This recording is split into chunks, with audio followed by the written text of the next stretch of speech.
kidding. But then when she told me that you were pregnant and was given bleak news that the baby 21 weeks that they were going to abort. I think that's what she said they wanted to.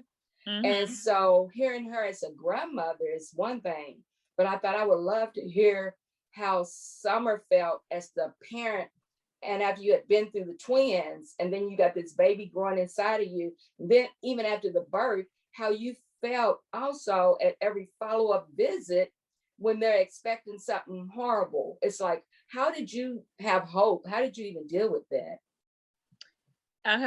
So of course, needless to say, it was definitely a shock that I was even pregnant. I had been on birth control for 10 years, like nonstop. And my doctor decided to take me off because he was like, it's just been too long. Everybody shouldn't be on birth control that long. You need time to let your body, rest or whatever. I'm like my mother in that I am fertile myrtle. And I was, and I remember telling him, I was like, listen, I don't want to have to come back in here in a month, 2 months, and then we're going down a whole different path. And he kind of laughed. He was a black doctor. He delivered almost all the babies in the family, nieces, nephews, the whole 9 yards. So he knew us well. And he was like, oh, yeah. Well, lo and behold, that was the case. But since I had my miscarriage with the twins, every pregnancy I had to get a stitch in my cervix to make sure that I didn't miscarry again. So with this time, he was very skeptical because he said there's too much scar tissue from the others. And he was like, I really don't want to do it. And I said, well, I can deal with scar tissue, but I'm not willing to deal with losing another baby. Yeah. So we're just gonna have to do that. And I had been sick. That's how I actually found out I was pregnant. I had been extremely sick for like a month. And went to the doctor, my regular doctor, and when they did the blood workup, that was when they came back and they were like, well, you are pregnant. They were like, but we don't know why you're so sick. So I mean, every test under the sun, and it came back that I had, it was called CMV. I had no idea what it was. Mama had heard of it, but she didn't really know what it was. She had dealt with some babies in her unit that were born with it, but that was about the extent of it. So my doctor was like, well, we'll just have to, monitor it and test for it, but we won't know if the baby has it until you're far enough along to where we could do an amniocentesis. So I'm like, okay. So then I got referred to a specialist OB. So I was in the doctor's office every week. I alternated between my regular OB and the specialist. And at the specialist, every week they would do a panel of ultrasounds. So every week I would get like 20 ultrasound pictures because they would have to do all these different measurements. And I would say there was another showing of God's mercy because my specialist was phenomenal. And he would always, his name was Dr. Tab. He was a little short, chubby white man, older, but he would always come in and he'd always be like, hey, how you doing? Baby looks good. Keep praying. Every week. He would say that every single week when I saw him, like, okay, Dr. Tab. So we would go in there, but I could say I had a lot of guilt around it because I felt like, well, okay, well, what did I do? What kind of life have I lived to where now this could be what I pass on to my baby?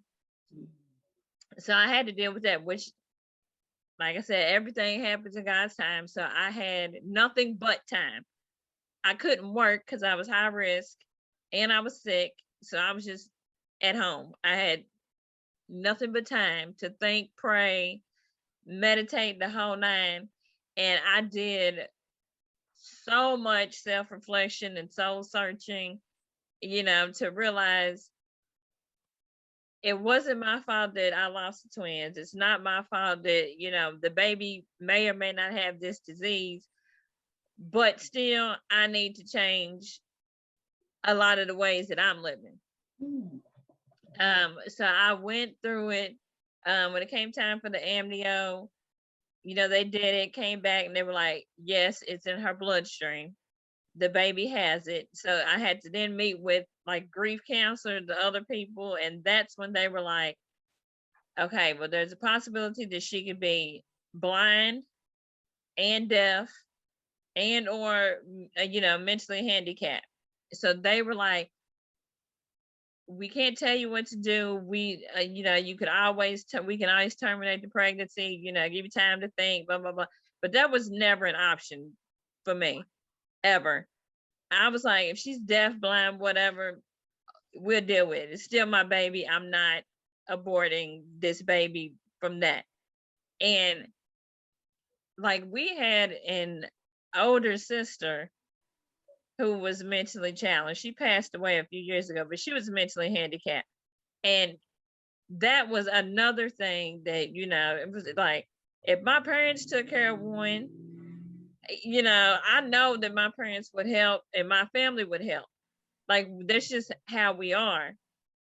So I dealt with it. It was encouraging having the specialists and the doctors that I did, because they were always very optimistic, very encouraging. Anytime I went in there, it was always like, okay, we're gonna look. And every week, I remember the Dr. Tab every week, he was like, I mean, she looks fine. She's growing at, a healthy rate. Her head, everything looks fine. So it's like, okay. And it was like, but we won't know until you actually have her. And I can remember, I love music. Like, I love music. I love dancing. I passed that on to all three of my kids. But when I was pregnant, anytime if music was playing, that's when she would always start moving a lot, like just kick in and everything. And we would always be like, man, she really loves this music. Like, okay, I guess that's what she's gonna do. And she still adores music to this day. But so the pregnancy itself wasn't hard. I wasn't really stressed about it. I'm sure other people were more stressed than I was. I was more at peace because I had already made up my mind to whatever it was, I would deal with it. So I was at peace with that part of it. Um, but then once I went into labor and I actually had her, and there were so many specialists, and I mean, I can't tell you how many people were in there for the possibility that in case something did go wrong or something was, I might even say wrong, because if she had been born with one of those, deficiencies, there would have been nothing wrong with her. She just would have been special. But they were all in the room, and they, brought her out and they gave her to me, and he was like, she looks perfect. And I did cry. Yes. Yes. That's crying time, girl. That's like a weight lifted off. Yeah. Ooh. But they took her the next day and measured her hearing, and they were like, her hearing is fine, her vision's fine, Praise God. all of that. So there ain't nothing wrong with my baby. Like, she came out perfect. Ooh, girl. That's a God thing right there. Ooh. And you just don't know until you tell it. You know what I mean? Because you look at them just like, that's playing favoritism. And Yeah, I'm and like, I tell she people should all know the time, better. I'm like, it's not just her. I'm like, they're all like that. I'm probably the least of people that, that don't on her because she's mine. So I'm like, yeah, girl, whatever. And I tell people, I'm like, yeah, she's funny and she's cute. She ain't that cute. And they were like, oh my God, like, how do you, like, she's so cute. She's something. And I'm like, take her home with you. She ain't that cute. But they're all like that. Like, all my nieces and nephews, they all just kind of She's flock a to her. But miracle. she's the youngest, and, Yeah. and she, is a walking testimony. So they're all always just like, Quinn, Super where's intelligent Quinn? too.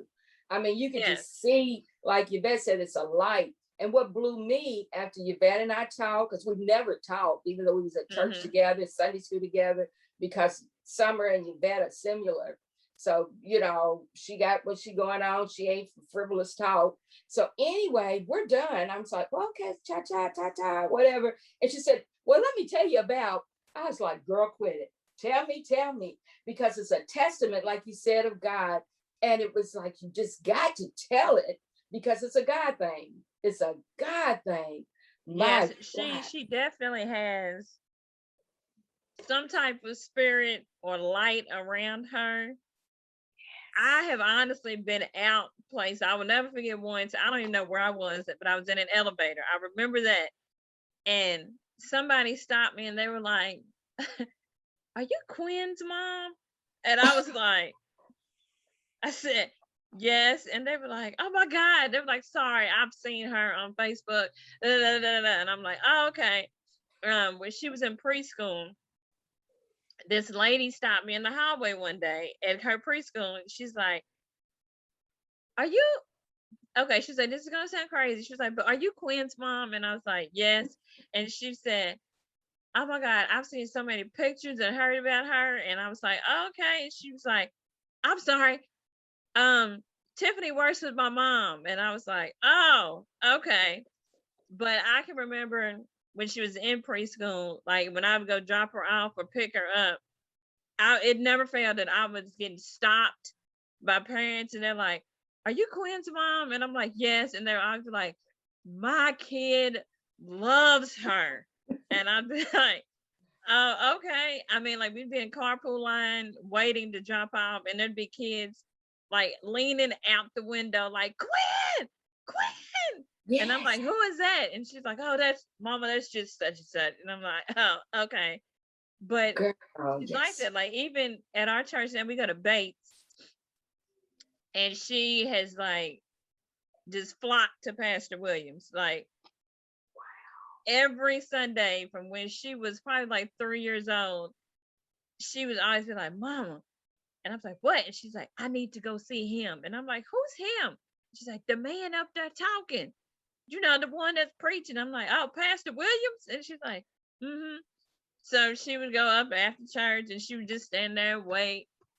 And he would, eventually he would look down and he would, pick her up, give her a kiss on the forehead. So now that's their thing. Like she's 8 and it's still their thing. Like every Sunday after church, she'll go see Pastor Williams.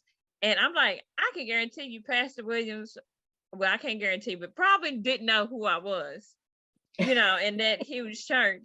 But he knew Quinn. Like Yes. he's known Quinn. So he made that connection and he's like, I love her. He's like, she's like, yeah. And like, and sometimes, he'll say, where my friend at? Because if I take her to like children's church sometime, so she wouldn't be in with us after church. He's like, I mean, I'm glad to see y'all, but where my girl at? And I'm like, oh, she's over at children's church. He was like, I mean, she wasn't gonna come see me today. And I'm like, they just went together. She'll be in here. She So is yeah, so everywhere she precious. goes, like people just kind of flock to her. I know at the softball games, there'd be parents like she'd go sit with them. They'd be like, "Come on, Quinn." She'd come back with stuff from the concession stand, and I'm like, "Where have you been?" And they were like, "Sorry, I took her. Is it okay?" And I'm like, "Yeah, I mean, it's fine, but hey, okay." I love it. And I saw on Facebook where she had her virtual school and Mm-hmm. Yvette got an F and she graded. And I was like, this baby is very mature and not afraid to pass out grades, No. And it's like, I was cracking up. It is so precious. Now, check this out, girlfriend. After Tiffany got married, Mm-hmm. and your whole family does everything together. Y'all really do. Girl, y'all mess around and got COVID together. I, I'm I know, like, right? what kind of family is that? Not one, but the in whole sickness and in health, Miss Charlene. girl. And I mean, I've been a praying sister. Then I found out she was in the hospital for a while. And I'm like, Lord, I was praying for the grandmama, you don't think about young. So looking at that, I call everything an opportunity because God is with us. But looking at that opportunity for the whole family to have COVID, and then you ended up in the hospital, how did you feel like you were going to live, or how did you process that? You know, the Bible say, blessed are the pure in heart, for they shall see God. And I just ask him to create in me a clean heart, oh God, and renew a right spirit within me. Now, I'm not no preacher or anything, but it's all about purifying your body, keeping your heart clean, keeping your heart pure. Thank you, God, for keeping a clean heart in me. I ask for your blessing.